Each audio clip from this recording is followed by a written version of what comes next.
Energy security हमारे लिए बड़ा ज़रूरी है और जिस तरीके से दिन में मतलब पिछले 2-3 दिनों में माहौल बना कि जहाज आएँगे, नहीं आएँगे, सरकार के सूत्र गलत बता रहे हैं, अब तो ज़िंदा जहाज वापस आ रहे हैं स्ट्रेट ऑफ हॉर्मुज़ से। एनर्जी सिक्योरिटी सिर्फ हमारे लिए इम्पोर्टेंट नहीं है, दुनिया के लिए इम्पोर्टेंट है। इसको आप अवॉइड नहीं कर पाएँगे, चाहे आप अच्छे से अच्छे एक्सपेरिमेंट कर लें या रिसर्च एंड डेवलपमेंट कर लें। मेरी एनर्जी की रिक्वायरमेंट यूएस सैटिस्फाई नहीं करेगा, मुझे करनी पड़ेगी। मुझे ईरान से बात करनी पड़ेगी। आपको क्या लगता है हमारे फाइनेंस में फॉरेन मिनिस्टर ने जब उनके ईरान के फॉरेन मिनिस्टर से बात करी, तो सोचिए क्या बात करी होगी। पिछले 15 दिनों में एवरेज 2 से 4 जहाज पास कर रहे हैं। अगर उसमें से 2 मेरे हैं एक दिन के अंदर, तो अब आप सोच लीजिए कि आपके लिए अचीवमेंट है या नहीं। तो आपको डिप्लोमेसी दिखनी चाहिए, बोलनी चाहिए या चिल्लानी चाहिए। डिप्लोमेसी में चिल्ला-चिल्ला के कब बताया जाता है, लेकिन अब यहाँ तो हर चीज़ माइक पे सुनने और बताने का शौक है लोगों को। चलिए, मैं एज़ अ पत्रकार आप लोगों को ग्रांट करता हूँ कि आपको चिल्लाने का भी हक है, बोलने का भी हक है। अब मुझे ये बताइए, मुद्रा पर ये जहाज आ गया है, इसका चिल्ला के कौन एडवर्टाइज़मेंट करेगा कि ये मेरे देश की ताकत है या नहीं है? क्या ये भी मेरे देश की कमज़ोरी है? आज आपकी नेवी बिल्कुल जब उस इलाके में जा रही है, जो इलाका पूरा का पूरा युद्ध क्षेत्र में तब्दील है, ये क्या मैसेजिंग है दुनिया को भी। सबसे आसान काम है इंडियन आर्मी, इंडियन फोर्सेस के लिए। आप ऑर्डर दीजिए, हम कर देंगे। पता है क्यों? क्योंकि हमारी तैयारी 365 दिन की नहीं है। हमारी तैयारी 365 दिन और 365 रातों की। आप लोगों की सोच जहां तक पहुंचती है, उससे आगे हम उसको स्टार्ट करते यूएस फँस गया है, उसको नहीं समझ आ रहा कि इससे निकलें कैसे। हैं।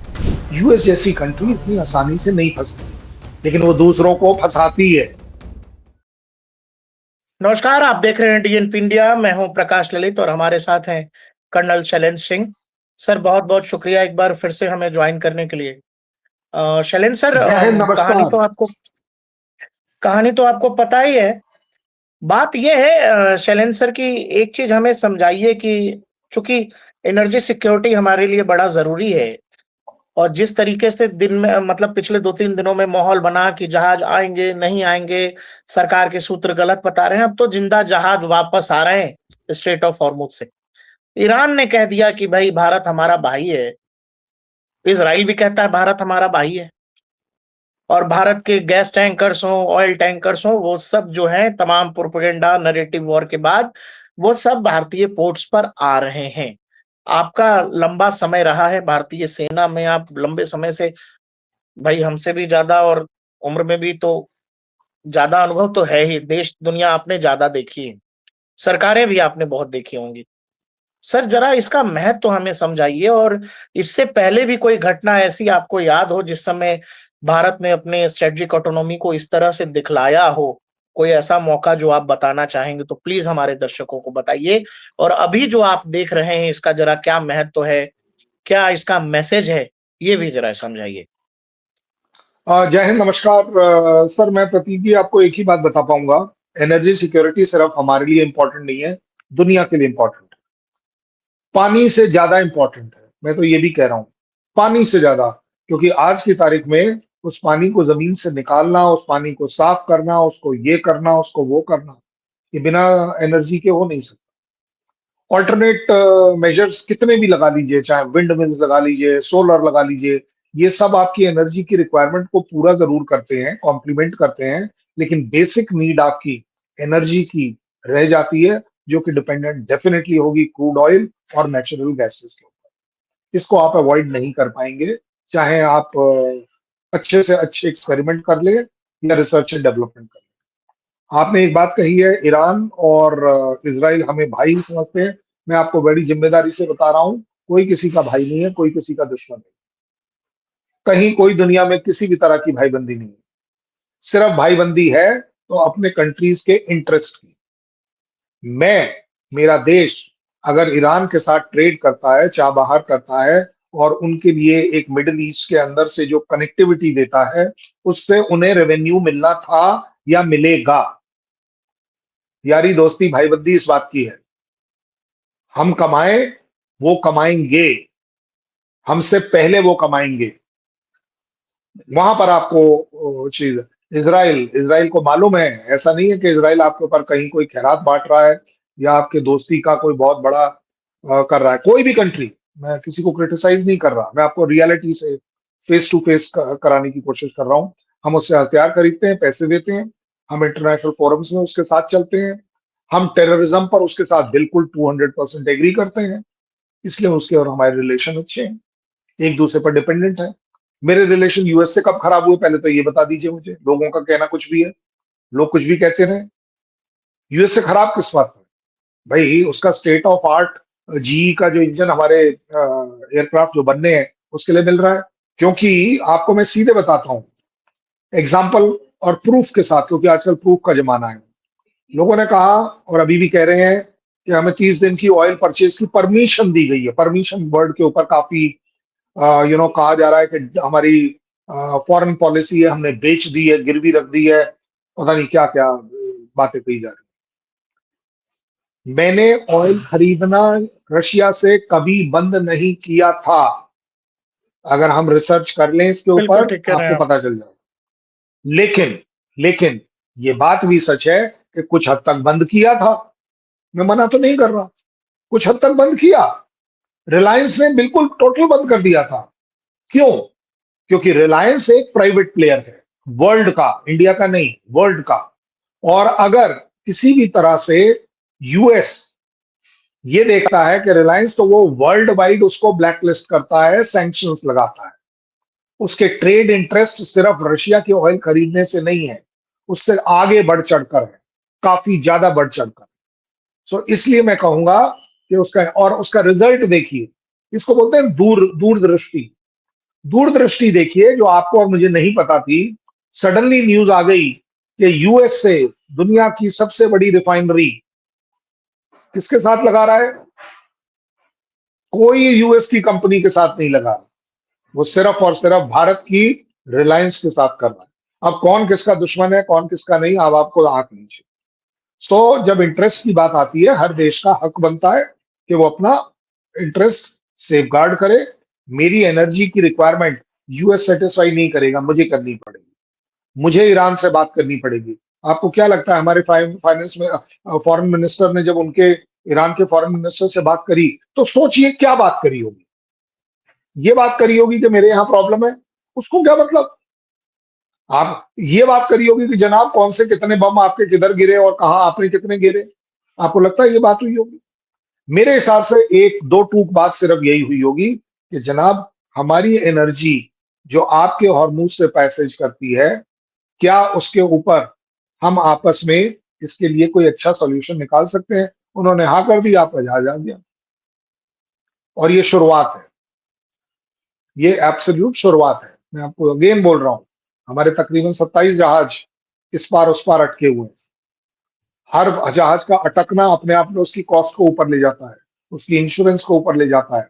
लेकिन जैसे ही दिखता है कि यस, जहाज चलने शुरू हो गए हैं, चाहे, मैं आपको वैसे बता दूं, पहले नॉर्मल टाइम्स में तकरीबन 27 से 30 जहाज हॉर्मूज में से पास करते थे। पिछले 15 दिनों में एवरेज 2 से 4 चार जहाज पास कर रहे हैं। अगर उसमें से 2 मेरे हैं एक दिन के अंदर, अब आप सोच लीजिए कि आपके लिए अचीवमेंट है या नहीं है। सोच लीजिए 200 जहाज, 200 शिप, टैंकर्स हॉर्मूज के दूसरे और इस पार खड़े हुए हैं, लंगर लगाकर नहीं चल पा रहे हैं, डर के वजह से, खौफ की वजह से, स्ट्राइक की वजह से। क्योंकि आफ्टर ऑल अगर 17 जहाज अब तक कैजुअलिटी हो चुके हैं उस इलाके में, तो कौन जाना पसंद करे? लेकिन अगर उन 200 में से मेरे 2 निकल कर आते हैं, तो आपको डिप्लोमेसी दिखनी चाहिए, बोलनी चाहिए या चिल्लानी चाहिए? मुझे लगता है डिप्लोमेसी दिखनी चाहिए, बोलने और चिल्लाने से काम नहीं चलेगा। हाँ, इंडिया वही इज अ वही मैं कह रहा प्लेयर। था सर।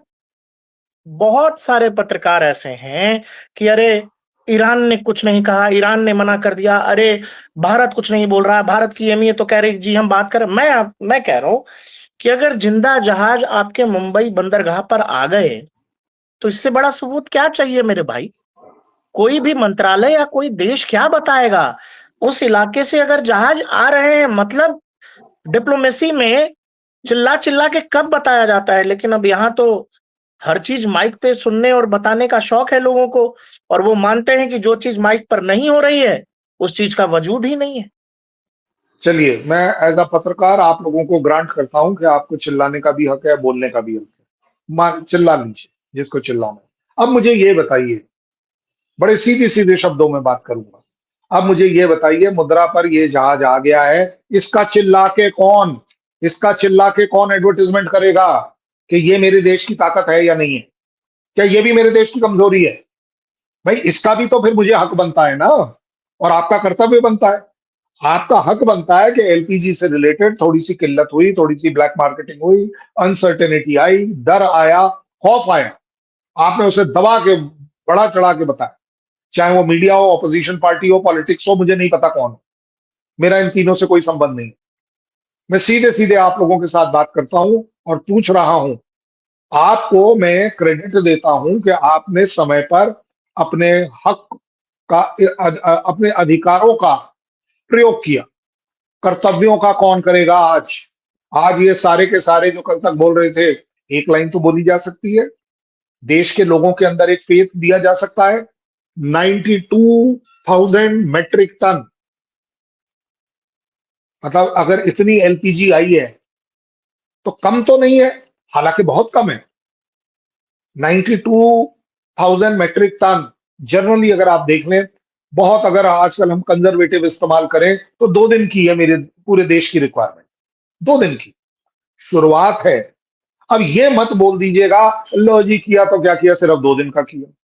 अरे जनाब, जहाज को निकलने में टाइम लगता है, आने में टाइम लगता है। आप सोचिए, पहली पहली है नेवी, कोस्ट गार्ड नेवी, जो कि पर्शियन गल्फ के हमारी वाली साइड जाकर डिप्लॉय हुई कि हम अपने जहाज को लेकर आएंगे। पता है क्यों? इसलिए नहीं कि ईरान उस पर स्ट्राइक कर देगा, नहीं, कहीं कोई लूटपाट ना हो जाए, कहीं कोई किसी की सैबोटाज ना हो जाए, कहीं कोई प्रॉब्लम ना आ जाए। ये बोलने की जरूरत है? वहां ट्रंप महाशय पूरी दुनिया में ढोल पीट रहे हैं कि जनाब कोई अपनी नेवी और एयरफोर्स और अपने लोगों को लाइए हॉर्मूज के अंदर। वो 7 कंट्रीज को बोल रहे हैं आइए।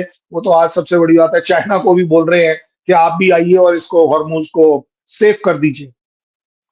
मेरी कंट्री ऑलरेडी कर चुकी है। ठीक है, मैं हॉर्मूज में नहीं हूं, मैं किसी को गलत बात नहीं बताऊंगा, लेकिन क्या ये आपको नहीं लगता? मैच करके देखिएगा, बिल्कुल सीधे सीधे। पर्शियन गल्फ पे हमारी कोस्ट गार्ड लगी, हमारा जहाज आया निकलकर, और हम तक पिछले 3 दिन में जाकर वो यहां पहुंचा। ट्रंप की ट्रंप की रिक्वायरमेंट के बाकी देश जुड़े, वो सिर्फ परसों की है, क्योंकि उसे दिख गया कि भारत जैसी का, और उसने भारत को इसलिए इनवाइट नहीं किया है। क्यों पता है क्यों नहीं किया है? क्योंकि उसे मालूम है भारत अपनी इंडिपेंडेंट अपने तरीके से चलेगा, किसी और के बोलने से नहीं चलेगा। बोलना बड़ा आसान है कि यस ऐसे करेंगे वैसे करेंगे। आप देख रहे हैं कि यूएस जैसी महाशक्ति जो अपने आप को सोचती थी, आज सही बता रहा हूं, आज including middle east, including NATO, including European union, आज वो रिकंसिडर कर रहा है कि क्या यूएस उनका सेवियर सेफ्टी और सिक्योरिटी का है या नहीं। एकदम सही कह रहे हो सर आप कि ये तो है ना, मिडिल ईस्ट के अंदर अब एक सवाल तो होगा कि ये अगर इनके लिए सब कुछ इजराइल है और इजराइल के लिए कुछ भी करेंगे तो इजराइल तो बच जाएगा, शायद बचा ले जाए, लेकिन इसमें फिर बाकी के मिडिल ईस्ट के देश तो चले जाएंगे, ये तो है चक्कर। और अब जब आप ये कह रहे हो कि बाकी के देश इन्वॉल्व हों, और अब आपने इंडियन नेवी का जिक्र जब कर ही दिया है, तो मुझे यहाँ जो आपके जो इंटरनल पॉलिटिकल सिनारियो है आपके यहाँ का, जरा दर्शकों को बतलाइए कि इस तरह की सिचुएशन में आपने लगभग वॉर जोन के बिल्कुल करीब अपनी नेवी को भेजा है। ये कितना मुश्किल फैसला रहा होगा, पॉलिटिकल तो नहीं लेकिन जो मिलिट्री लीडरशिप है उसके लिए भी, क्योंकि हमको याद है ऑपरेशन सिंदूर के दौरान हमारी नेवी ही थी जिसको बैटिंग करने का मौका नहीं मिला। थल सेना ने पूरी बैटिंग की, एयरफोर्स ने तो दबा के बैटिंग की। उस समय नेवी की तरफ से कहा गया था कि हम वो करेंगे जो आप सपने में नहीं सोच सकते, पाकिस्तान के लिहाज से कहा था। और आज आपकी नेवी बिल्कुल जब उस इलाके में जा रही है जो इलाका पूरा का पूरा युद्ध क्षेत्र में तब्दील है, ये क्या मैसेजिंग है दुनिया को भी और हमारे यहाँ के दर्शकों को समझाइए कि ये कितना महत्वपूर्ण हो जाता है जब इस तरह के सिचुएशन में आप इतना बड़ा फैसला करते हैं। क्योंकि आप नेवी की बात कर रहे हैं, मैं आपको बड़ी ठीक ठीक बात बताऊंगा जो सच्चाई है प्रूफ के साथ। इंडियन नेवी ने ऑपरेशन सिंदूर में बैट नहीं किया, शायद ये गलत खबर है। इंडियन नेवी ने बैट किया, सिर्फ आपको वो छक्के और चौके दिखाई नहीं दिए। दिखाई नहीं दिए। जो ओके। जो जो पाकिस्तान के छक्के छुड़ाए गए थे वो नहीं दिखे आप। और मैं अगेन आपको बोल रहा हूं, अब जो हमारे यहाँ चल पड़ा है थिएटराइजेशन, थिएटराइजेशन में आपको ये पता ही नहीं चलेगा कि कौन इंडियन नेवी है, कौन एयरफोर्स है और कौन आर्मी। वो इतने स्ट्रांगली बाइंड अप होकर ऐसे दिख रही है द फोर्स। थिएटराइजेशन का मतलब ही यही है कि आप सारे रिसोर्सेज, ये आपके जो 10 रिसोर्सेज हैं, ये इनको ऐसे कंबाइन करें, ऐसे कंबाइन करें। ये देखिए कैसे हो रहा है कंबाइन। ये ऐसे ऐसे नहीं हो रहा कि करने की कोशिश करें, नहीं, ये नेचुरल कॉम्बिनेशन हो रहा है। इसके लिए बहुत ज्यादा ट्रेनिंग चाहिए, इसके ज्यादा बहुत कोऑर्डिनेशन चाहिए। अब आती है बात, क्या उन्होंने कुछ किया या नहीं किया, मैं आपको बता दूं। अगर कराची पोर्ट को इंडियन नेवी ने थ्रेटन नहीं किया होता तो पाकिस्तान का लड़ने का तरीका का जो पोस्चर है वो बदल गया। वो अपनी फोर्सेस को कहीं दाएं बाएं फ्लेक्स नहीं कर पाया, वो अपने उन जहाजों को भी फ्लेक्स नहीं कर पाया, क्योंकि उसे मालूम था कि इंडियन नेवी एक उस लेवल की तैयारी पर है कि कराची पोर्ट पिछली बार तो सिर्फ आग लगी थी जब बम गिरे थे वहां। इस बार भारत, क्योंकि आप देख चुके हैं ऑलरेडी, अगर हम 11 एयरफील्ड को तबाह कर रहे हैं, इसका मतलब क्या है कि हम उन एयरफील्ड्स को या उस पोर्ट को नॉन फंक्शनल कर देंगे, जो कि बड़ी चोट होती है। और अगर आपने अपने तरफ से इसको और एस्केलेट किया तो सोचिए कि आपका पोर्ट चला गया, 11 एयरफील्ड चले गए, तो अब आपका पलड़ा कितना भारी है वो आपको पता होना चाहिए। उनका पलड़ा सिर्फ एक ही जगह भारी था कि हारे हुए जनरल को फटाफट फील्ड मार्शल बना दो, सो दैट बात के ऊपर पानी पड़े।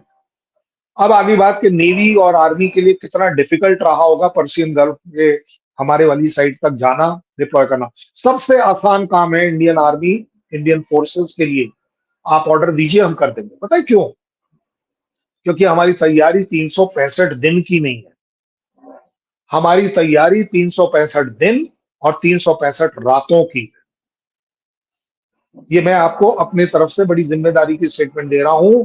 मेरी रेजिमेंट भी मेरी रेजिमेंट भी दिन की ट्रेनिंग करती है, रात की ट्रेनिंग भी करती है, रोजाना करती है। इसलिए हमारे यहाँ कहा जाता है कि फौज में नौकरी नहीं है, एक जज्बा है जो 24 घंटे का होता है। इसलिए बहुत ज्यादा सरप्राइजिंग बात मैं आपको प्रोमिसेस नहीं कर रहा हूं, बट फैक्चुअली बता रहा हूं। इंडियन डिफेंस फोर्सेस के लिए कोई काम करना इज जस्ट अ ऑर्डर। आप लोगों की सोच जहां तक पहुंचती है उससे आगे हम उसको स्टार्ट करते हैं।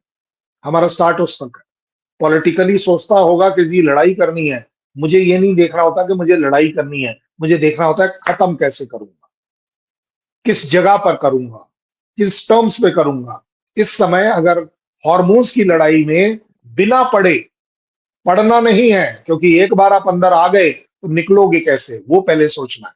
इसलिए हमने अपने आप को पर्शियन गल्फ गल्फ में प्रोटेक्शन के तौर पर डाला। एक साइकोलॉजिकल एक साइकोलॉजिकल मैसेजिंग हो जाती है, Indian army is here. Iran के साथ बातचीत हो गई है, इस जहाज को जाने दो। बड़ा हम्म। सीधा सीधा एनालिसिस आपको दे रहा हूं। कहीं कोई कहीं कोई मेरे मन में ये नहीं है कि हम बहुत ज्यादा हाई हेडेड वाली बात करें या दब्बू वाली बात करें। हमारे पास इंडियन नेवी है, स्ट्रांग नेवी है, कोस्ट गार्ड है, जाएगा लेकर आएगा। सीधी सीधी बात कर, कहीं पर भी किसी भी पॉइंट ऑफ व्यू से आप देख लीजिए, अपने आप में ये डिसीजन मेकिंग ये डिसीजन मेकिंग को आसान बनाता है। अगर आप बड़े पत्रकार हैं और आप पत्रकारिता के दौरान कोई सवाल ऐसा करते हैं जहां पर बाई चांस मैं आपको कंट्रीब्यूट करता हूं, तो क्रेडिबिलिटी तो आपकी बढ़ रही है ना, कि आपके प्रोग्राम में चीजें अच्छी बताई जा रही है। ठीक बताई जा रही हैं, अथॉरिटी के साथ बताई जा रही हैं। क्यों नहीं मैं बोल सकता आपके सामने कि नहीं जी हमारी तो शिप जो है वो हॉर्मुज में भी गई थी। सेंसेशन क्रिएट करना है ना, कर लो। पाकिस्तान आर्मी ने बोला था ना आपके साथ ही कि सऊदी के साथ उसने वो एक डिफेंस पैक्ट किया है, हमारे ऊपर अटैक होगा तो उन पर माना जाएगा, उनके ऊपर होगा तो हमारे। आज वो कहाँ है पैक्ट? ये होता है भोंपू, भोंपू लेके बजाना।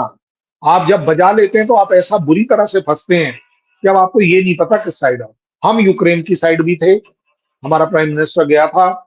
हम रशिया भी गए थे, हमारा प्राइम मिनिस्टर गया था। आज की तारीख में हमारे ईरान, इसराइल और यूएस तीनों के साथ रिलेशन अच्छे हैं। अच्छे का मतलब लड़ाई झगड़े वाले, और जहां लड़ाई झगड़े नहीं होते हैं वो रिलेशन अच्छे माने जाते शैलेंद्र सर, जब हमने ऑपरेशन सिंदूर किया तो हमने हमारे मिलिट्री ऑब्जेक्टिव्स हासिल किए और 4 दिन के अंदर पाकिस्तान की तरफ से डीजीएमओ को कॉल भी आ गया कि जी सीज फायर करते हैं, इसको रोकते हैं, इसको खत्म करते हैं। मतलब हमने उसको एस्केलेट नहीं होने दिया। हमारे देश ही में बहुत सारे लोगों को लगा कि जब आप एडवांटेज ले रहे थे, आपका अपर हैंड था, एयर सुपरियोरिटी थी, तो आपने ये सब रोका क्यों? अमेरिका ईरान में जैसे फंसा है, ईरान के हमले हो रहे हैं, तमाम पार्टनर देशों पर हो रहे हैं, एयर बेसेस पर हो रहे हैं, सैन्य अड्डों पर हो रहे हैं, होटलों पर हो रहे हैं। लोग कह रहे हैं कि अमेरिका को समझ नहीं आ रहा कि मतलब फेस सेविंग सिचुएशन बनेगी कैसे, इससे निकले कैसे? क्योंकि हैं। Very regime good. चेंज तो एयरफोर्स से होगी नहीं।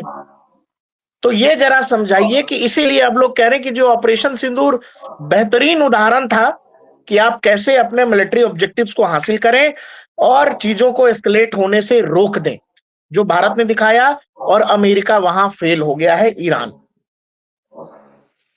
अगर आप ऑपरेशन सिंदूर की बात कर रहे हैं, हालांकि इस समय हमारा वो टॉपिक नहीं है, लेकिन मैं आपने पूछा इसलिए मैं बता पा रहा हूं आपको। एस्केलेशन को आप जिस समय हो रहा है उस समय कंट्रोल नहीं कर पाते। एस्केलेशन आपके पास शुरू से कंट्रोल में होना होता है। वो जो घोड़े की जो लगाम है ना, वो शुरू से अगर आपके हाथ में है तब तो घोड़ा बिहेव करेगा। अदरवाइज आप ये सोचे कि एक बार वो सरपट दौड़ लिया और अब आप जाकर उस घोड़े की लगाम ढूंढेंगे और पकड़ेंगे, आप नहीं कर पाएंगे। मैंने आपको बड़ा रॉ एग्जांपल दिया। किसी भी लड़ाई के दौरान अगर शुरुआत से लेकर कहां पर किस समय रोका जा सकता है, क्या बीच में ऐसी वो जगहें हैं जहां पर उसे रोका जा सकता है? अब मैं आपको उसका प्रूफ देता हूं। हमने 6 7 की रात तारीख को उनके 9 टेररिस्ट कैंप के ऊपर, मरकज के ऊपर स्ट्राइक करी। तकरीबन 2:30 बजे हमारे डीजीएमओ के यहाँ से उनके डीजीएमओ को कॉल गया, उनके ऑफिस में कॉल गया और उनको बताया गया हमने ये स्ट्राइक कर दी है, सो दैट कोई डाउट ना रहे कि कहीं कौन क्या कर रहा है। पाकिस्तान पर तो टीटीपी भी स्ट्राइक करती है, बलूच भी करता है, अफगानिस्तान भी करता है, ईरान ने भी एरियल अटैक करे, ऐसी बात तो है नहीं। तो एक क्लैरिटी आ गई कि हमने किया है, हम उसे ओन अप करते हैं और हमारा इससे आगे आपके साथ कोई और इरादा नहीं। No terrorist camp and that is all what we. हम 11 क्यों नहीं कर सकते थे? जो लोग आपको बोल रहे हैं, जिनका आप रेफरेंस दे रहे हैं कि एक दिन और कर लेते, 4 दिन और कर लेते, हमने तो नहीं कहा कि 11, हमने नहीं कहा 14, हमने नहीं कहा 17, हमने 9 टारगेट लिए, टारगेट कर दिए, कहानी खत्म। और हमने इन्फॉर्म कर दिया। अब उन्होंने उन्होंने एस्केलेट किया कि उन्होंने लेकर ड्रोन्स और मिसाइल और ईंट पत्थर जो भी था वो फेंकना शुरू करा, क्योंकि देयर वाज अ क्राइसिस। क्योंकि एस्केलेशन का उन्होंने, उनके हाथ में ही कुछ नहीं था। सो जब उन्होंने किया तो हमने वापस कर दिया। अब जब हमारी बारी आई तो हमने देखा कि हमारी स्ट्रेटेजी का पार्ट है। हमने सोचा था, एस्केलेशन कंट्रोल इसी को बोलते हैं, कि अगर मुझे पाकिस्तान के अंदर स्ट्राइक करना है तो सबसे पहले उसकी पूरी एयर डिफेंस को हटाओ, जो बॉर्डर पे एयर। तो हमने HQ-9 सबसे पहले गिराया और उसके बाद हमने उनके वो 11 एयरफील्ड के ऊपर स्ट्राइक करी। वो स्ट्राइक के बावजूद ऐसी, ये मैं नहीं कह रहा, ये आपके आर्मी चीफ ने एक प्रेस कॉन्फ्रेंस में कहा है जिसका मैं पार्ट था, बड़े ओपन शब्दों में कहा है कि उस दिन 10 तारीख की शाम का, उन्होंने, उनके एग्जैक्ट वर्ड बोल रहा हूं, मैं आप सब लोगों को वो डिस्क्लोज नहीं कर सकता, ये चीफ साहब का कहना था, कि उस रात को जो कुछ प्लान किया गया था उसमें, क्योंकि हमें पता था कि चाइना ऑब्जर्व कर रहा है, इंटेलिजेंस दे रहा है, हमने कुछ ऐसी मूवमेंट करी थी जिसका पता चाइना और यूएस को लग गया था, और उन्होंने इमीडिएटली पाकिस्तान को सजेस्ट किया होगा, मोटिवेट किया होगा कि भाई आज करना है तो रोक लो, आज के बाद ये रुक नहीं पाएगी, क्योंकि जो हिंदुस्तान करने वाला है वो बहुत बड़ी चीज। उन्होंने इमीडिएटली फोन किया, सीज फायर मांगा, हमने कहा चलिए सीज फायर देकर बात कर लेते हैं, क्योंकि हमारा एम एस्केलेट करने का नहीं था। अब आगे यही चीज को अगर मैं हॉर्मूज में लगाता हूं, मेरी शिप हॉर्मूज जा सकती है कि नहीं जा सकती है? भाई शिप है, कहीं भी जा सकती है, मैंने हॉर्मूज नहीं भेजा, एस्केलेट हो जाएगा, बढ़ जाएगी बात। कल अगर उसके ऊपर पत्थर भी किसी का लग गया हॉर्मूज में मेरी शिप पर, तो बात ये आ जाएगी कि ईरान और इंडिया की लड़ाई हो गई। आप सोचिए ना, मेच्योरिटी में सोचिए ओवरऑल। उससे भी बड़ी बात, आपको आपकी शिप के ऊपर कोई अटैक नहीं हुआ, लेकिन यूएस को लगा कि आपके आने से आपकी शिप निकल गई, तो बोले यार इंडिया को बोलो 4 शिप और निकलवाए, आपको वो कमिट करवाएगा। अब आप उसमें और अंदर घुसते जा रहे, जो कि मेरा एम नहीं है। मैं इंटरनेशनल वाटर्स में काम करता हूं, इंटरनेशनल वाटर से अपने वाटर तक, मैरीटाइम वाटर तक लेकर आता हूं, क्योंकि मेरे मैरीटाइम वाटर की जो लिमिट है, जो वर्ल्ड में है, वो 20 किलोमीटर की है। इसीलिए जब वो जो ईरानियन शिप जो वापस जा रहा था एक्सरसाइज के बाद, डेना जेना जेना शिप जब वो जा रहा था, वो हमारे से अलग होकर इंटरनेशनल वाटर में था, और उस इंटरनेशनल वाटर में वो इंटरनेशनल वाटर जो थे वो श्रीलंका के करीब थे, इसलिए उनकी शिप ने पहले रिएक्ट किया वगैरह वगैरह। सो सीधी सीधी बात यह है कि आप अपने आप को उस लिमिट तक कमिट करो जहां आपके हाथ में कंट्रोल रहे। हॉर्मुज में अगर मैंने ये शिप भेज दी कोस्ट गार्ड की, तो आप समझ लीजिए आप उसमें कमिट हो गए, क्योंकि आज की तारीख में यूएस से ढूंढ रहा है, अपील कर रहा है, थ्रेटन कर रहा है, धमकी दे रहा है नेटो कंट्रीज को कि आपको आना पड़े। अब सोच लीजिए आप उसका पार्ट होना चाहते हैं या नहीं। मतलब आप कह रहे हो ना सर कि यूएस फंस गया है, उसको नहीं समझ आ रहा कि इससे निकलें कैसे, फिर सेविंग सिचुएशन बनेगी कैसे कि हम बच भी जाएं, बोल दें कि हम जीत गए। यूएस फंस नहीं गया है। ये ना, ये अच्छे वाले, ये जो सो कॉल्ड सेंसेशन क्रिएट करने वाले शब्द जो हैं, वो टीवी न्यूज में बड़े अच्छे लगते हैं। आपके हमारे डिस्कशन में चीजों के अंदर दम होना चाहिए। यूएस जैसी कंट्री इतनी आसानी से नहीं फंसती है, लेकिन वो दूसरों को फंसाती है। लड़ाई तुम्हारी वजह से हुई, तुमने पूरी मिडिल ईस्ट की कंट्री फंसा दी, प्रूफ देखिएगा। हॉर्मूज तुम्हारी वजह से अगर ईरान बंद करेगा, अब आप 7 कंट्रियों से बोल रहे हो आप अपने जहाज बीच में ले आइए, दैट मीन्स आप लड़ाई का आकार बढ़ा रहे हो, लड़ाई में बाकी कंट्रीज को कमिट करवा रहे हो कि अगर अगर किसी भी तरह की कोई चीज सेटबैक हो गया, कोई खामी नजर आई, कोई लॉसेज हुए, तो वो हो गए मेरे नहीं, हमारे। और अगर जीत हो गई तो बाद में कहा जाएगा यूएस लेड द झंडा एंड डंडा। सो यूएस की पॉलिसी ये रही है, इस समय भी यूएस एडवांटेज पर है। अगर हॉर्मूज में कुछ नहीं होता तो यूएस को क्रेडिट मिलता है, देखो जी हमने इतना प्रेशर बनाया, 3-3 एयरक्राफ्ट कैरियर ले आए, बाकी 3 और वो यूएसएस ले आए, वर्जीनिया और पता नहीं क्या क्या, ओरीलैंड भी ले आए वो वहां पर, 2-2,500 मेरीन्स भी ला रहे हैं, तो देखो जी मैंने कुछ कर सब कुछ कर दिया। किसी वजह से कल 2 स्ट्राइक हो जाती है, तो वो हो जाएगा कि ये स्ट्राइक मेरे ऊपर नहीं हुई है, ये वर्ल्ड की एक कोलिशन फोर्स पर हुई है जो हॉर्मूज को डोमिनेट कर। दोनों ही तरफ से सीधी बात है, यूएस को एडवांटेज है। सो यूएस कभी भी फंसता नहीं है, यूएस हमेशा फंसाता है। क्यों? क्योंकि यूएस के पास जो 2 चीजें हैं वो शायद बाकियों के पास नहीं है, और बाकी अननेसेसरली उसको भगवान मान के बैठे हैं कि इसकी इकोनॉमी बड़ी तगड़ी है, इसको कोई डैमेज कर ही नहीं सकता, इसके पास इतना पैसा है कि ये फेंक सकता है पैसे को, और दूसरा है कि इसकी जो मिलिट्री पावर है वो सुपर्ब है। इन दो लेकिन इन दोनों चीजों के बावजूद इस बार दुनिया को ये देखना पड़ेगा, मिडिल ईस्ट को देखना पड़ेगा, नेटो को देखना पड़ेगा, यूरोपियन यूनियन को देखना पड़ेगा कि पैसा और टेक्नोलॉजी और मिलिट्री माइट होने के बावजूद आप मिडिल ईस्ट को सिक्योर नहीं कर पाए। सीधी बात है, आप अपने नेटो को क्या करोगे सिक्योर? आप अपने यूरोपियन यूनियन को क्या करोगे?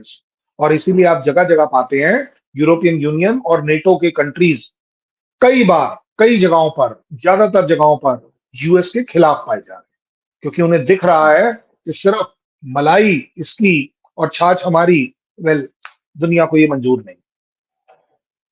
बहुत बहुत शुक्रिया शैलेंद्र सर, हमारे साथ जुड़ने के लिए। बहुत शानदार बातचीत रही और कुछ चीजों में तो बिल्कुल क्लियर किया आपने कि जरूर है कि यूएस फंसता नहीं है, फंसाता है।